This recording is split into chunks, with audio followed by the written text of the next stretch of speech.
తిరుమల తిరుపతి శ్రీవారి దర్శనం 3 వేస్ లో చేసుకోవచ్చు. ఫస్ట్ వే వచ్చేసి మనం టీటీడీ వెబ్సైట్ ద్వారా ఆన్లైన్ లో 300 రూపీస్ దర్శనం టికెట్ బుక్ చేసుకుని వెళ్ళొచ్చు. ఈ టికెట్స్ 1 or 2 months ముందే బుక్ చేసుకోవాలి. ఈ టికెట్స్ తో 2 to 3 hours లో దర్శనం అవుతుంది.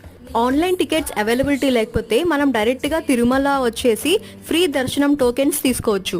ఫ్రీ దర్శనం టోకెన్స్ 3 ప్లేసెస్ లో అవైలబిలిటీ ఉంటాయి. ఫస్ట్ వచ్చేసి శ్రీనివాస కాంప్లెక్స్ లో, సెకండ్ ప్లేస్ వచ్చేసి రైల్వే స్టేషన్ కి ఆపోజిట్ లో ఉన్న విష్ణు నివాస్ కాంప్లెక్స్ లో, థర్డ్ ప్లేస్ ఏంటంటే గోవిందర స్వామి సత్రాల్లో. ఇక్కడ కూడా తీసుకోవడం కుదరకపోతే మెట్ల మార్గంలో కూడా ఫ్రీ దర్శనం టోకెన్స్ అవైలబిలిటీ ఉంటాయి. ఈ ఫ్రీ దర్శనం టోకెన్స్ ఉంటే మనకి దర్శనం 4 to 5 hours లో అవుతుంది. ఈ ఫ్రీ దర్శనం టోకెన్స్ కూడా మనం తీసుకోకపోతే కొండపైన డైరెక్ట్ గా ఫ్రీ దర్శనం లైన్ కి వెళ్ళిపోవచ్చు. కాకపోతే ఆ దర్శనంకి చాలా ఎక్కువ టైం పడుతుంది. రష్ ని బట్టి 12 to 24 hours దాకా టైం పట్టొచ్చు. ఈ ఇన్ఫో కనుక మీకు యూజ్ అయితే లైక్ చేయండి.